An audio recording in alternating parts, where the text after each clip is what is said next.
Welcome back to another episode of Disha Academy. അപ്പോൾ കഴിഞ്ഞ ക്ലാസ്സിൽ പറഞ്ഞതൊക്കെ പഠിച്ചു കാണുമെന്ന് വിശ്വസിക്കുന്നു. നമ്മൾ SPA PEO സീരീസ് കണ്ടിന്യൂഷൻ ആണ് ബാക്കി. ഓക്കെ, അപ്പോൾ ഇന്ന് നമ്മളൊരു 10 ക്വസ്റ്റ്യനുമായിട്ടാണ് വന്നിരിക്കുന്നത്. POയ്ക്ക് ചോദിക്കുന്ന ടൈപ്പ് 10 ക്വസ്റ്റ്യൻ. അപ്പോൾ സമയം കളയാതെ തന്നെ നമുക്ക് സീരീസിലേക്ക് കിടക്കാം. ആദ്യത്തെ ചോദ്യം നിങ്ങളൊന്ന് പോസ് ചെയ്ത് ക്വസ്റ്റ്യൻ വായിക്കുക, എന്ന് ചെയ്തു തുടങ്ങാം. ഓക്കെ, അപ്പോൾ ആദ്യത്തെ ക്വസ്റ്റ്യൻ പറയുന്നത് എ ബോട്ട് ആൻഡ് സ്ട്രീമിന്റെ ക്വസ്റ്റ്യൻ ആണ്. A boat covers and upstream distance of 200 kilometre. Boat എന്ത് ചെയ്യുന്നു? ഒരു അപ്സ്ട്രീം ഡിസ്റ്റൻസ് ആയ 200 കിലോമീറ്റർ കവർ ചെയ്യുന്നുണ്ട്. And A down stream distance of 300 kilometre. അപ്പൊ അപ്സ്ട്രീമിൽ 200 കിലോമീറ്ററും ഡൗൺ സ്ട്രീമിൽ 300 കിലോമീറ്ററും സഞ്ചരിക്കുന്നു എന്ന് പറയുന്നുണ്ട്. The time taken by boat to travel upstream distance is equal to time taken by boat in downstream. എന്ന് പറഞ്ഞാൽ എന്താണ് മീനിങ്? ഈ ഒരു 200 കിലോമീറ്റർ അപ്സ്ട്രീമിൽ പോകാൻ എടുക്കുന്ന ടൈമും അതുപോലെ തന്നെ 300 കിലോമീറ്റർ ഡൗൺ സ്ട്രീമിൽ പോകാനും എടുക്കുന്ന ടൈം എന്താ സെയിം ആണ് എന്നാണ് നമുക്ക് അവിടെ പറയുന്നത്. അപ്പൊ ടൈം എന്താണ്? കോൺസ്റ്റന്റ് ആണ്. ടൈം കോൺസ്റ്റന്റ് ആയി കഴിഞ്ഞാൽ നമുക്ക് പറയാൻ പറ്റുന്ന ഒരു കാര്യമുണ്ട്. എന്താണ്? Speed equal to distance by ടൈമിൽ ടൈം കോൺസ്റ്റന്റ് ആയി കഴിഞ്ഞാൽ സ്പീഡ് എന്ന് പറയുന്നത് ഡയറക്ട്ലി പ്രൊപ്പോർഷണൽ ടു ഡിസ്റ്റൻസ്. അപ്പൊ ആ ഒരു കാര്യം, ആ ഒരു കൺസെപ്റ്റ് നമ്മൾ എന്താക്കണം? മനസ്സിലാക്കിയെടുക്കണം. അങ്ങനെ മനസ്സിലാക്കി കഴിഞ്ഞാൽ നമുക്ക് രണ്ട് അപ്സ്ട്രീമിലെയും ഡൗൺ സ്ട്രീമിലെയും രണ്ട് ഡിസ്റ്റൻസുകളുണ്ട്. അങ്ങനെയാണെങ്കിൽ ആ ഒരു ഡിസ്റ്റൻസിന്റെ റേഷ്യോ നമുക്ക് 2:3 എന്ന് പറഞ്ഞൂടെ? അപ്സ്ട്രീമിലെ ഡൗൺ സ്ട്രീമിലെ. അങ്ങനെയാണെങ്കിൽ ഡിസ്റ്റൻസിന്റെ റേഷ്യോ ഉണ്ടെങ്കിൽ സ്പീഡിന്റെ റേഷ്യോ എന്ത് വരും? അതേ 2:3. അതേ 2:3 തന്നെ എന്ത് വരും? സ്പീഡിന്റെ റേഷ്യോ. അപ്പൊ USD മെത്തേഡിലെ USDയിൽ ഞാൻ ഇവിടെ 2 ഇട്ടു, ഇവിടെ 3 ഇട്ടു. അങ്ങനെയാണെങ്കിൽ സ്ട്രീമിന്റെ സ്പീഡ് എന്ന് പറയുന്ന ഈ രണ്ട് സ്പീഡുകളുടെയും ആവറേജ് അല്ലേ? 2 + 3 5 ആണ്. 5ന്റെ പകുതി എത്ര വരും? 2.5. ഇനി സ്ട്രീമിന്റെ സ്പീഡ് എന്ന് പറയുന്നത് 0.5 വരും. അതെങ്ങനെ എടുക്കാം? ഇത് രണ്ടിന്റെ ഡിഫറൻസിന്റെ പകുതി. ഡിഫറൻസ് എന്ന് പറയുമ്പോൾ 1 വരും. 1ന്റെ പകുതി എത്ര ഇട്ടൂടാ? 0.5. ഓക്കെ, അപ്പൊ അതെല്ലാം എഴുതി. ഇനി നമുക്ക് തന്നിട്ടുള്ളത്, നമുക്ക് എന്ത് തന്നിട്ടുണ്ട്?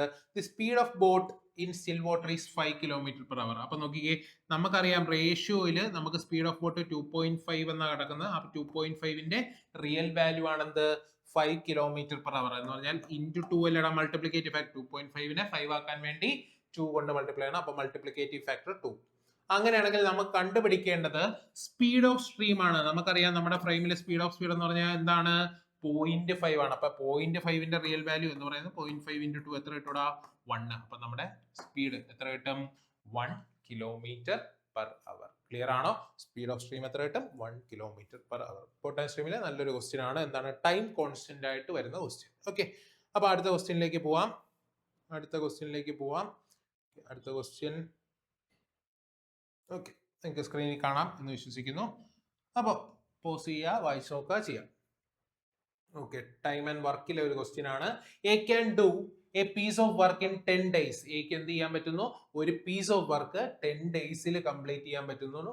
While B alone can do it in 15 days. അതേസമയം ബിക്ക് ഒറ്റയ്ക്ക് ചെയ്യാൻ എടുക്കുന്ന ടൈം എത്രയാണ്? 15 days ആണ്.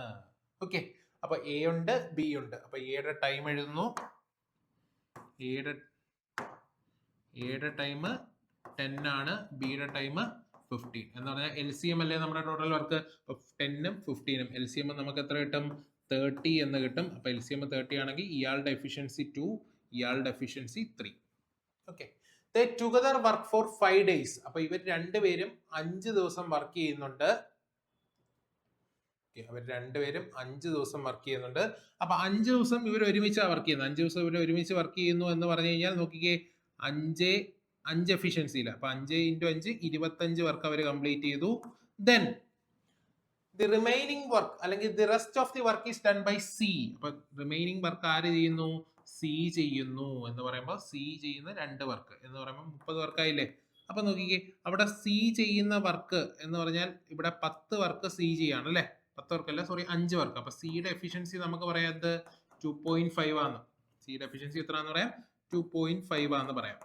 ഓക്കെ, ഇനി അതിൽ നമുക്ക് കണ്ടുപിടിക്കേണ്ടത് ഓക്കെ വേജും കൂടെ ഇൻക്ലൂഡഡ് ആയിട്ട് വരുന്നത്. They get 3600 for the whole work. അപ്പൊ നമുക്കറിയാം ഈ ഒരു 30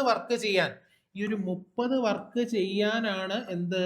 3600 രൂപ കിട്ടുന്നത് എന്ന് നമുക്കറിയാം. 30 വർക്ക് ചെയ്യാനാണ് 3600 രൂപ കിട്ടുന്നത്. ഓക്കെ, അപ്പൊ ഇവിടെ നമുക്ക് ബിയുടെ ഷെയർ ആണ് കണ്ടുപിടിക്കണം. അപ്പൊ ബി എത്ര വർക്ക് ചെയ്തെന്ന് കണ്ടുപിടിക്കണം. അപ്പൊ ബി ആദ്യത്തെ 5 ദിവസമേ വർക്ക് ചെയ്തിട്ടുള്ളൂ. അപ്പൊ നോക്കിക്കേ, 5 ദിവസം എഫിഷ്യൻസി 2, അതായത് ഓരോ ദിവസം 2 വർക്ക് വീതം ചെയ്തു. അപ്പൊ 5 × 2 10 വർക്ക് ബി ചെയ്തു. അപ്പൊ നോക്കിക്കേ, 30നെ 10 ആക്കാൻ വേണ്ടി 3 കൊണ്ട് ഡിവൈഡ് ചെയ്താൽ പോരെ. അപ്പൊ ഇതിനെ 3 കൊണ്ട് ഡിവൈഡ് ചെയ്യുമ്പോൾ നമുക്ക് എന്ത് കിട്ടും? 1200 എന്ന് കിട്ടും. 1200. ഓക്കെ, അപ്പൊ നമ്മുടെ ആൻസർ എന്ന് പറയുന്നത് 1200 ആണ്. ഓപ്ഷൻസിൽ ഇല്ല. അപ്പം നമുക്ക് എന്ത് പറയാം? നൺ ഓഫ് ദീസ് ആണ് ഓപ്ഷൻ എന്ന് പറയാം. ഓക്കെ, അപ്പൊ ക്ലിയർ ആണെന്ന് വിശ്വസിക്കുന്നു. അപ്പൊ ബിയുടെ ഷെയർ എത്ര കിട്ടി? 1200. അപ്പൊ നമ്മുടെ ഓപ്ഷനിലില്ല. സോ നമ്മൾ എന്ത് മാർക്ക് ചെയ്യുന്നു? നൺ ഓഫ് ദീസ് മാർക്ക് ചെയ്യുന്നു. അടുത്ത ക്വസ്റ്റ്യനിലേക്ക് കടക്കാം. അപ്പൊ നോക്കിക്കേ, അടുത്ത ക്വസ്റ്റ്യൻ.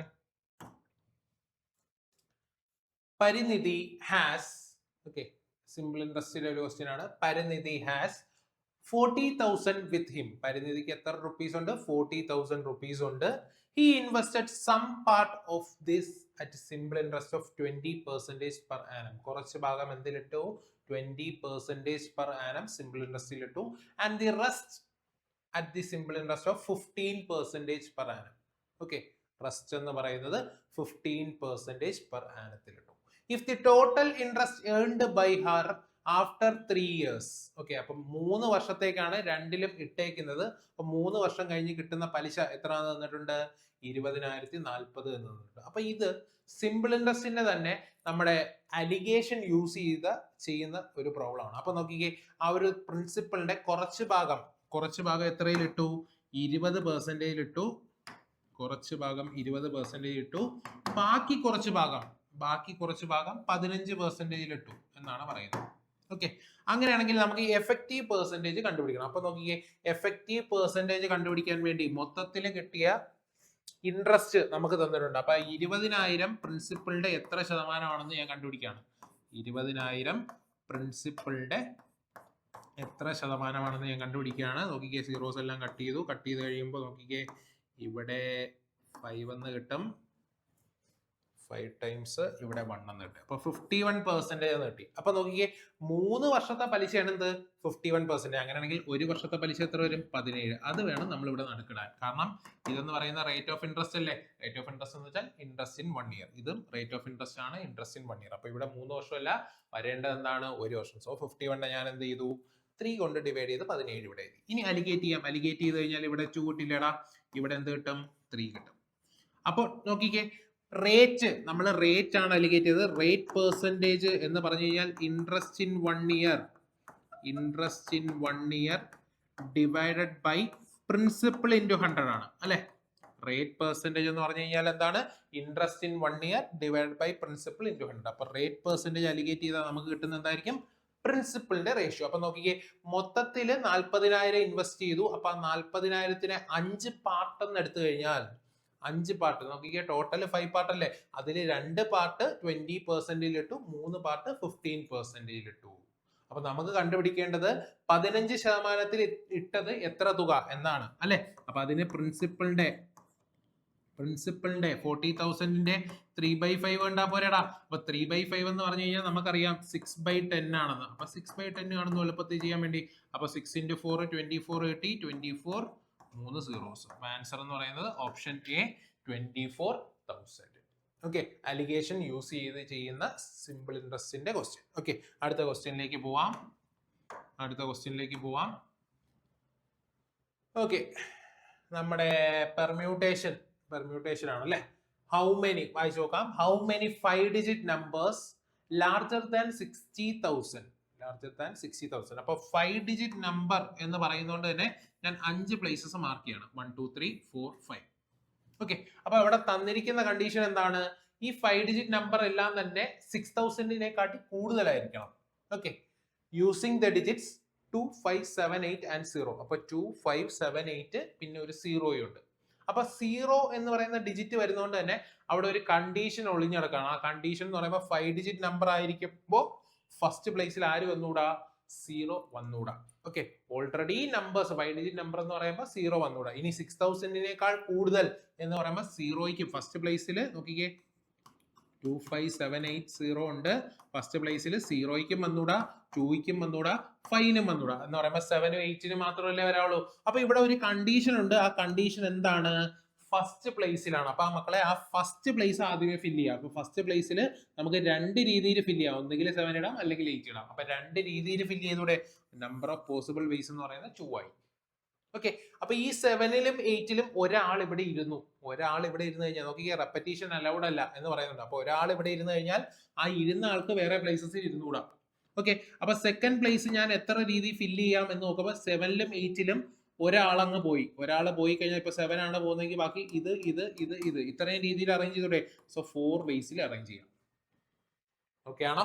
ഇനി രണ്ടുപേരിരുന്നു കഴിഞ്ഞാൽ ഇവിടെ 3 രീതിയിൽ അറേഞ്ച് ചെയ്യാം, ഇവിടെ 2 രീതിയിൽ അറേഞ്ച് ചെയ്യാം, ഇവിടെ 1 രീതിയിൽ. റെപ്പറ്റീഷൻ അലൗഡ് അല്ലാത്തതുകൊണ്ടാണ് നമ്മൾ എന്ത് ചെയ്യുന്നത്, ഇങ്ങനെ കുറച്ച് പോകുന്നത്. അപ്പൊ നോക്കിക്കേ, നമ്മുടെ ആൻസർ, നമ്മുടെ ഫൈനൽ ആൻസർ എന്ന് പറയുന്നത് എന്ത് ചെയ്താൽ മതി? ഇതെല്ലാം കൂടെ മൾട്ടിപ്ലൈ ചെയ്താൽ മതി. അപ്പൊ ഇത് 6 വരും, 6 × 4 24 വരും, 24 × 2 എത്ര കിട്ടും? 48 കിട്ടും. 48. സോ നമ്മുടെ ആൻസർ ഓപ്ഷൻ എ 48. അപ്പൊ പെർമ്യൂട്ടേഷൻ കോമ്പിനേഷൻ ഒക്കെ പഠിക്കാത്തവര് നല്ല രീതിക്ക് പഠിക്കുക. പെർമ്യൂട്ടേഷൻ കോമ്പിനേഷൻ എന്നൊക്കെ ചോദ്യം വരാം. ഓക്കെ, അടുത്ത question.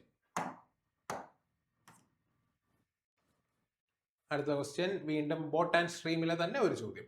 A boat takes A total of 5 hours. അപ്പോൾ ഒരു ബോട്ട് എത്ര അവേഴ്സ് എടുക്കുന്നുണ്ട്? 5 hours എടുക്കുന്നുണ്ട്. To row 48 kilometer upstream and to row the same distance downstream. ഇപ്പൊ ഡിസ്റ്റൻസ് കോൺസ്റ്റന്റ് ആണ്, 48 കിലോമീറ്റർ തന്നെ അപ്പിലോട്ട് പോകാനും അതുപോലെ തന്നെ ഡൗണിലോട്ട് വരാനും. ബാക്കിയും കൂടെ വായിച്ചു നോക്കാം.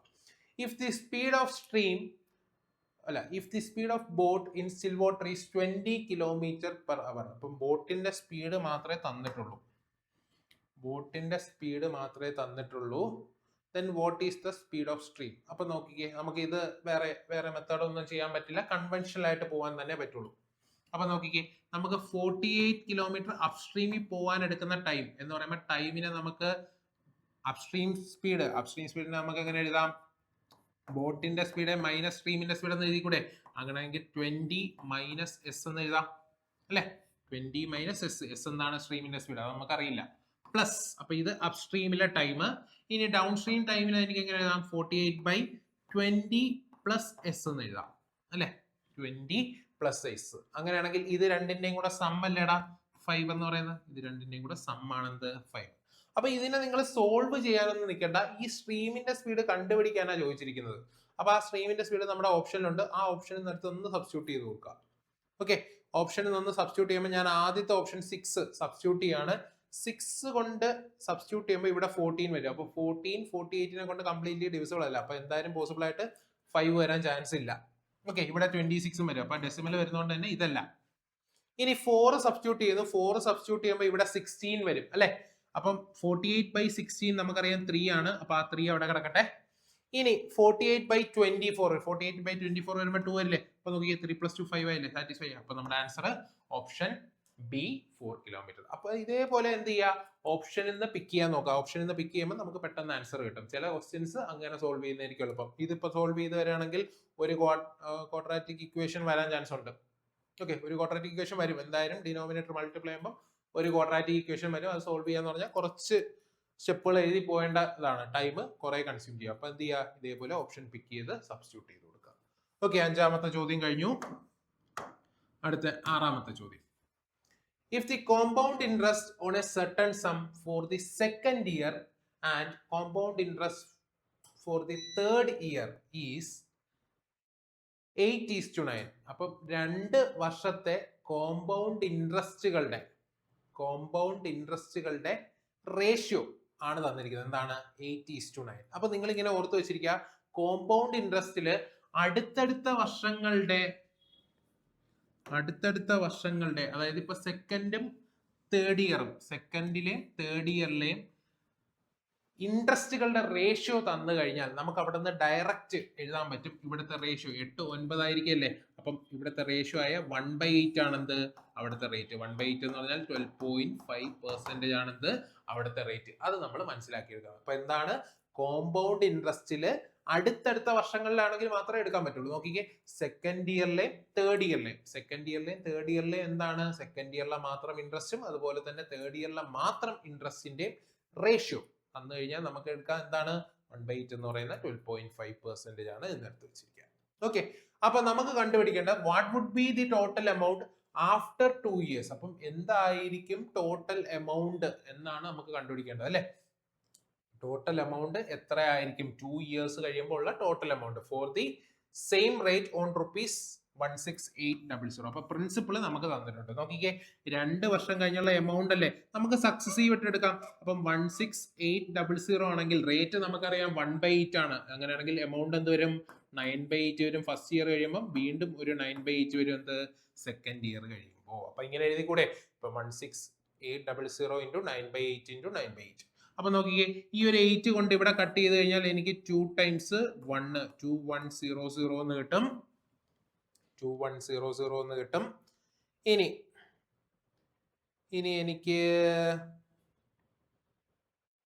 എനിക്ക് കട്ട് ചെയ്യാൻ പറ്റുന്നത് 4 കൊണ്ട് കട്ട് ചെയ്ത് കഴിഞ്ഞാൽ ഇവിടെ 2 വരും, ഇവിടെ 25 വരും. 4 വരും, ഇവിടെ 25 വരും. അപ്പൊ 21 ഇൻറ്റു 25 എന്ന് പറയുന്നത് 25 5 2 റിമൈൻഡർ 50 525 വരും അല്ലെ. അപ്പൊ 525 ഇൻറ്റു 81 ഡിവൈഡഡ് ബൈ 2 എന്ന് വരും. ഓക്കെ, അപ്പൊ ഇത് ചെയ്ത് കഴിഞ്ഞാൽ നമുക്ക് ആൻസർ കിട്ടി. അപ്പൊ അത് ചെയ്യാൻ നേരത്തെ നോക്കിക്കേ, 525 ഇൻറ്റു 81 ചെയ്യാണ്. 5 52 പ്ലസ് 40 2 9 92 2 എഴുതി 9 റിമൈൻഡർ 50 ഇൻറ്റു 8 400 416 416ഉം 9ഉം 425 എന്ന് കിട്ടും.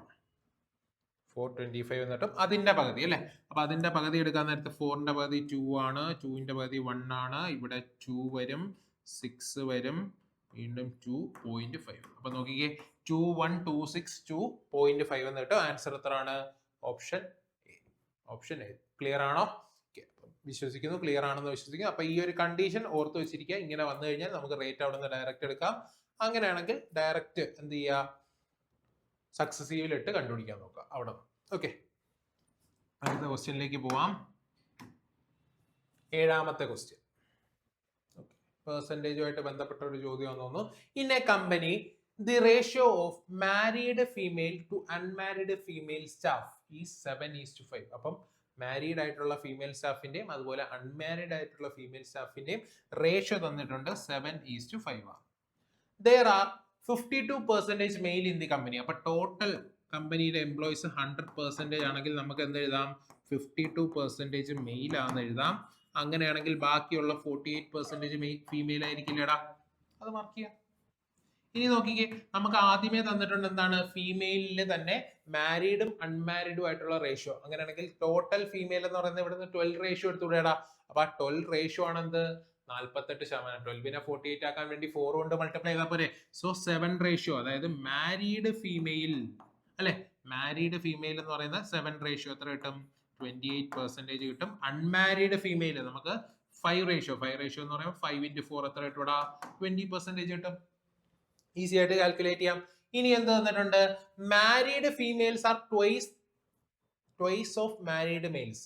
മാരീഡ് ഫീമെയിൽസ് എന്ന് പറയുന്നത് മാരീഡ് മെയിൽസിന്റെ ഡബിൾ ആണ് എന്ന് പറയുമ്പോൾ മാരീഡ് മെയിൽസ് എന്ന് പറയുന്നത് ഇതിന്റെ പകുതിയാന്ന് പറഞ്ഞൂടെ, അതായത് 14% ആണെന്ന് പറയാം. അങ്ങനെയാണെങ്കിൽ നോക്കിയേ, ഈ 52%-ൽ 14% അങ്ങ് പോയി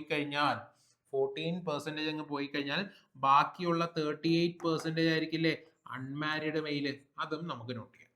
ഇനി എന്താണ് കണ്ടുപിടിക്കേണ്ടത്? The ratio of married male staff to unmarried male staff. അപ്പൊ മാരീഡ് മെയിൽ സ്റ്റാഫിന്റെയും അൺമാരീഡ് മെയിൽ സ്റ്റാഫിന്റെ റേഷ്യോ ആണ് കണ്ടുപിടിക്കേണ്ടത്. എന്ന് പറഞ്ഞാൽ 14:38. 14:38 വെട്ടിക്കഴിഞ്ഞാൽ 7:19 എന്ന് കിട്ടും. ഓക്കെ, 7:19. അപ്പൊ നമ്മുടെ ആൻസർ എന്ന് പറയുന്നത് ഓപ്ഷൻ സി 7:19. ക്ലിയർ ആണ്? ഓക്കെ, 8ാമത്തെ ചോദ്യത്തിലേക്ക് കടക്കാം.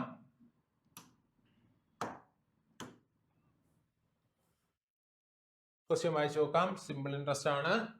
The sum of ₹4,800 is lent partly at 10% and 15% simple interest per annum. അപ്പൊ ഇതും അലിഗേഷന്റെ ചോദ്യമാണ് അല്ലെ. If the total interest received after 2 years, 2 വർഷം കഴിഞ്ഞിട്ടുള്ള മൊത്തത്തിലുള്ള പലിശ തന്നിട്ടുണ്ട്. അപ്പം സിമ്പിൾ ആയിട്ട് നമുക്ക് അലിഗേഷൻ വെച്ചിട്ട് ചെയ്യാം. ഓക്കെ, അപ്പൊ ഒരു പാർട്ട് 10% കൊടുത്തു, ഒരു പാർട്ട് 15% കൊടുത്തു. ആ പാർട്ടുകളെല്ലാം രേഖപ്പെടുത്തി. ഇനി എഫക്റ്റീവ് റേറ്റ് അറിയണം അല്ലെ. അപ്പം 1152 ഞാൻ പ്രിൻസിപ്പിൾ കൊണ്ട് ഡിവൈഡ് ചെയ്യാണ്. സീറോസ് കട്ട് ചെയ്തു. ഇനി 12 വെച്ച് കട്ട് ചെയ്യണമെങ്കിൽ ഇവിടെ 4 വരും, ഇവിടെ 9 ടൈംസ് പോകും അല്ലെ. 9 ടൈംസ് 108 ആണ്. അങ്ങനെയാണെങ്കിൽ ഇവിടെ 6 ടൈംസ് വരും. അപ്പൊ 96ല് 24 എന്ന് കിട്ടും അല്ലെ. 24 എന്ന് കിട്ടും. അപ്പൊ 24 എന്ന് പറയുന്നത് 2 വർഷത്തെ പലിശയുടെ പെർസെന്റേജ്. അപ്പൊ ഒരു വർഷം എന്ന് പറയുന്നത് 12%. അത് നമുക്ക് ഇവിടെ എഴുതാം. ഇനി നോക്കിക്കേ, അലിഗേറ്റ് ചെയ്യുന്നു. 15 12 പോയി കഴിഞ്ഞാൽ 3, 12 10 പോയി കഴിഞ്ഞാൽ 2. അപ്പൊ ടോട്ടൽ റേഷ്യോ 3:2, അതായത് 5 പാർട്ടാണ് അല്ലെ. അപ്പൊ നമുക്ക് കണ്ടുപിടിക്കേണ്ടത് 10 റേറ്റിന് എത്ര പറ്റും. 10 റേറ്റിന് 3 പാർട്ട് അല്ലേ. അപ്പൊ 3/5 എന്ന് പറഞ്ഞാൽ 6/10 ആണ്. അപ്പൊ ടോട്ടലിന്റെ 6/10 പോരെ. 4,800ന്റെ 6/10 എന്ന് പറയുമ്പോൾ 0 എഴുതി. 6 × 8 48 ആണ്. 8 എഴുതി, 2 റിമൈൻഡർ. 8 എഴുതി, 2 അല്ല, 4 റിമൈൻഡർ. 6 × 4 24 അല്ലേ. അപ്പൊ 24 + 4 എത്ര ഇട്ടൂടാ, 28. അപ്പൊ നമ്മുടെ ആൻസർ എന്ന് പറയുന്നത് ഓപ്ഷൻ എ ₹2880. അലിഗേഷൻ യൂസ് ചെയ്തതിന് ഏറ്റവും എളുപ്പ മെത്തേഡ്, ഏറ്റവും ബെസ്റ്റ് മെത്തേഡ്. ഓക്കെ, അടുത്ത ക്വസ്റ്റ്യനിലോട്ട് പോവാം. ഏജസിന്റെ ചോദ്യം വായിച്ചു നോക്കാം. 12 years ago, the ratio of ages of Sheetal and Ravi. അപ്പൊ ശീതളിന്റെയും രവിയുടെയും ഏജസിന്റെ റേഷ്യോ നമുക്ക് തന്നിട്ടുണ്ട്. ശീതൾ, രവി രണ്ടുപേരുടെയും ഏജസിന്റെ 12 വർഷം മുന്നേ ആണ്. അപ്പൊ 12 വർഷം മുന്നേ ഉള്ള അവരുടെ ഏജസിന്റെ റേഷ്യോ 15:16 എന്ന് തന്നിട്ടുണ്ട്. ഓക്കെ, ഫസ്റ്റ് സെന്റൻസ് കഴിഞ്ഞു. The ratio of present age of Ravi and Sheetal. അപ്പൊ രവിയുടെയും ശീതളിന്റെയും പ്രസന്റേജ്. അപ്പൊ രവി ആണ് ആദ്യം തന്നിരിക്കുന്നത്. അപ്പൊ ഇവിടെ 22 എഴുതുക, ഇവിടെ എന്ത് എഴുതുക, 21 എഴുതുക. അപ്പൊ ശീതളിന്റെയും രവിയുടെയും പ്രസന്റേജ് എന്ന് പറയുമ്പോൾ ഇപ്പൊ കറണ്ട് നമുക്ക് എന്തെടുക്കാം, 0. അപ്പൊ ഈ 2 വർഷങ്ങൾക്കും ഇടയ്ക്ക് 12 വയസ്സ് അവർക്ക് കൂടി. നോക്കിക്കേ, നമ്മൾ ഏജസ് പഠിക്കുമ്പോൾ ശ്രദ്ധിക്കേണ്ട ഒരു കാര്യമാണ്, 2 പേരുടെ ഏജ് ഗ്യാപ്പ് എപ്പോഴും സെയിം ആയിരിക്കും. ഓക്കെ, അപ്പൊ ഇവിടെ ഏജ് ഗ്യാപ്പ് എന്ന് പറയുന്ന 1 അല്ലേ, ഇവിടെയും ഏജ് ഗ്യാപ്പ് 1 അല്ലേ. അപ്പൊ ഈ ഒരു ക്വസ്റ്റ്യനിൽ ഏജ് ഗ്യാപ്പ് സെയിം ആയിട്ട് വന്നില്ലെങ്കിൽ ഈ 2 റേഷ്യോസും ബാലൻസ് ചെയ്യേണ്ടത് ആ ഒരു ഏജ് ഗ്യാപ്പ് ബാലൻസ് ചെയ്യുന്ന വെച്ചിട്ടാണ്. അപ്പൊ ഇവിടെ ബാലൻസ് ചെയ്യേണ്ട ആവശ്യമില്ല. അങ്ങനെയാണെങ്കിൽ നോക്കിക്കേ, 2 പേർക്കും ഒരു റേഷ്യോ വയസ്സ് കൂടിയിരിക്കുന്നത് ഈ 12 വർഷത്തിനിടയ്ക്കല്ലേ. സോ ഒരു റേഷ്യോ നമുക്ക് എത്ര എന്ന് പറയാം, 12 പറയാം. ഓക്കെ, ഇനി കണ്ടുപിടിക്കേണ്ടത് എന്താണ്, find the sum of present age of Sheetal and Ravi. അപ്പം ശീതളിന്റെയും രവിയുടെയും പ്രസന്റേജിന്റെ സമ്മ് ആണ് നമുക്ക് കണ്ടുപിടിക്കേണ്ടത്. ഓക്കെ, അപ്പൊ അവിടെ പ്രസന്റേജ് എന്ന് പറയുമ്പോൾ 21ഉം 20 ആണ്. അവരുടെ ഏജിന്റെ സമ്മ് എന്ന് പറയുമ്പോൾ നമുക്ക് 43 എന്ന് കിട്ടില്ലേ. അപ്പൊ 43 × 12 ചെയ്ത് കഴിഞ്ഞാൽ 1 റേഷ്യോ അല്ലല്ലോ, 1 റേഷ്യോ അല്ല, സോറി, ഒരു മിനിറ്റ് 1 റേഷ്യോ അല്ല. ഇവിടെ നോക്കിക്കേ, നമുക്ക് ഈ ഇയേഴ്സിനിടയ്ക്ക് കൂടിയിരിക്കുന്ന 6 റേഷ്യോ വയസ്സല്ലേടാ. അപ്പൊ ഈ 6 റേഷ്യോ അല്ലെ, നോക്കിക്കേ, 4 + 2 6 കൂടി, ഇവിടെ 6 കൂടിയിട്ടില്ലേ. അപ്പൊ 2 പേർക്കും കൂടിയ 6 റേഷ്യോ വയസ്സാണ്. അപ്പൊ ഈ 6 റേഷ്യോ വയസ്സ് എന്ന് പറയുന്നതാണ് 12. അപ്പൊ മൾട്ടിപ്ലിക്കേറ്റീവ് ഫാക്ടർ എത്ര വരും, 2 വരും. 2 വരും. 6നെ 12 ആക്കാൻ വേണ്ടി 6 × 2 12. അപ്പൊ മൾട്ടിപ്ലിക്കേറ്റീവ് ഫാക്ടർ 2 അല്ലേ. ഇനി നമുക്ക് കണ്ടുപിടിക്കേണ്ട 2 പേരുടെയും പ്രസന്റിലെ ഏജസിന്റെ സം എന്ന് പറയുമ്പോൾ 21ന്റെയും 22ന്റെയും സമ്മ്, അതിന്റെ റിയൽ വാല്യൂ. സം എന്ന് പറയുന്ന 43 വരില്ലേ. അപ്പൊ 43യുടെ റിയൽ വാല്യൂ എന്ന് പറയുമ്പോൾ 43 × 2 നമുക്ക് എത്ര കിട്ടും, 86 ഇയേഴ്സ് എന്ന് കിട്ടും. അപ്പൊ നമ്മുടെ answer option C 86 years. Clear ആണ്. അപ്പം 9ാമത്തെ ചോദ്യം കഴിഞ്ഞു. നമ്മുടെ ഈ ഒരു സെഷനിലെ ലാസ്റ്റ് ക്വസ്റ്റ്യൻ നമ്മുടെ ഈ SBI PO സീരീസിലെ ലാസ്റ്റ് ക്വസ്റ്റ്യൻ നോക്കാം. ഓക്കെ, പ്രോഫിറ്റ് ആൻഡ് ലോസിൽ ഒരു ചോദ്യമാണ്. A retailer marks up an article 30% above cost price. അപ്പോൾ ഒരു റീറ്റെയിലർ എന്ത് ചെയ്യാണ്, ഒരു അദ്ദേഹത്തിന്റെ ആർട്ടിക്കിളിനെ മാർക്കപ്പ് ചെയ്യണം. അപ്പൊ നമുക്കറിയാം മാർക്കപ്പ് ചെയ്യുക എന്ന് പറഞ്ഞാൽ അത് കോസ്റ്റ് പ്രൈസിനെ വെച്ചിട്ടാണ്. അപ്പൊ കോസ്റ്റ് പ്രൈസ് 100% ആയിട്ട് എടുക്കുക. അങ്ങനെയാണെങ്കിൽ മാർക്ക്ഡ് പ്രൈസ് എത്ര ആവും? 130% ആവും. ഓക്കെ, ഇനി and earns 204 by giving 10% discount. അപ്പൊ ഇതില് 10% ഡിസ്കൗണ്ട് കൊടുക്കാണ് എന്ന് പറഞ്ഞാൽ എസ് പി എന്ന് പറയുന്നത് 130ന്റെ 90% അല്ലെ. 130ന്റെ 90% എന്ന് പറഞ്ഞാൽ 13 × 9 അല്ലേ. അതായത് എസ് പി എന്ന് പറയുന്നത് എത്ര ശതമാനം വരും? 117% വരും. അപ്പൊ നോക്കിക്കേ, അവിടെ ഒരു പ്രോഫിറ്റ് കിട്ടുന്നില്ലേ? എത്ര ശതമാനം? 17% പ്രോഫിറ്റ്. ആ 17% പ്രോഫിറ്റ് എന്താന്നാ പറഞ്ഞത്? 204 രൂപ എന്നാണ് പറയുന്നത്. അപ്പൊ അങ്ങനെ ഇക്വേറ്റ് ചെയ്യാം. 17% 204. നോക്കിക്കേടാ, 17ഉം 204ഉം കൂടെ വെട്ടുകയാണെങ്കിൽ നമുക്ക് ഇവിടെ 1 കിട്ടില്ലേ? 17 പോയി, ബാക്കി 3 ഉണ്ട്, 34 എന്ന് പറഞ്ഞാൽ 12 കിട്ടി. അപ്പൊ 1%ന് കറസ്പോണ്ടിങ് ആയിട്ടുള്ള വാല്യൂ എന്താണ്? 12 ആണ്. അവിടുത്തെ മൾട്ടിപ്ലിക്കേറ്റീവ് ഫാക്ടർ 12 ആണ്. ഇനി നമുക്ക് കണ്ടുപിടിക്കേണ്ടത് ഇഫ് ഈ സെൽസ് ആർട്ടിക്കിൾ അറ്റ് 25% ഡിസ്കൗണ്ട്. അപ്പൊ 25% ഡിസ്കൗണ്ടിൽ വിറ്റ് കഴിഞ്ഞാൽ പുള്ളിയുടെ ലോസ് എത്ര എന്നാണ്? Find retailer's loss. അപ്പൊ 25% ഡിസ്കൗണ്ടിൽ വിട്ട് കഴിഞ്ഞാൽ നമുക്ക് എത്ര കിട്ടുമെന്ന് നോക്കാം. 25% ഡിസ്കൗണ്ട് എന്ന് പറഞ്ഞാൽ 130ല് 25%. അപ്പൊ 25% പോയി കഴിഞ്ഞാൽ ബാക്കി 75% ഉള്ളൂ. സോ 3/9 ഉള്ളൂ. അപ്പൊ ആ 3/9 ഒന്ന് കാൽക്കുലേറ്റ് ചെയ്യണേ. 130 × 3 എന്ന് പറഞ്ഞാൽ 390 ആണ്. 390/4 അല്ലേ. 390/4 എന്ന് പറയുന്നത് 39ല് നമുക്ക് 9 times 36 പോകും. ബാക്കി 30 ഉണ്ട്. 30ല് 7 times പോകും, 28. ബാക്കി 2 ഉണ്ട്, 20 വരും, 97 പോയിന്റ് വരും, 5 വരും. എന്ത്? പുതിയ എസ് പി. അപ്പം 97.5 വിറ്റു. 100 വാങ്ങിച്ച സാധനം 97.5 പ്രോഫിറ്റിനല്ല എസ് പിയിൽ വിറ്റു എന്ന് പറഞ്ഞാൽ അവിടെ എന്താണ്? ഒരു 2.5 ലോസ് ആണ് അല്ലെ. അപ്പൊ അവിടുത്തെ ലോസ് കാണാൻ വേണ്ടി 2.5% കണ്ടാൽ മതി. 2.5% എന്ന് പറഞ്ഞാൽ എത്രയാണ്? 2.5 × 12. 2.5 × 12. അപ്പൊ നോക്കിക്കേ, 25 × 12 300 ആണെന്നറിയാം. അങ്ങനെയാണെങ്കിൽ 2.5 × 12 എത്ര വരും? 30. അപ്പൊ നമ്മുടെ ലോസ് എന്ന് പറയുന്നത് എത്രയാണ്? 30 rupees. കഴിഞ്ഞു. അപ്പൊ ഇതേ കണക്ക് ചെയ്ത് കഴിഞ്ഞാൽ നമുക്ക് എന്ത് ചെയ്യാം? സ്പീഡിൽ ചെയ്യാൻ പറ്റും. അപ്പം ഇതേ കണക്ക് ചെയ്യാം.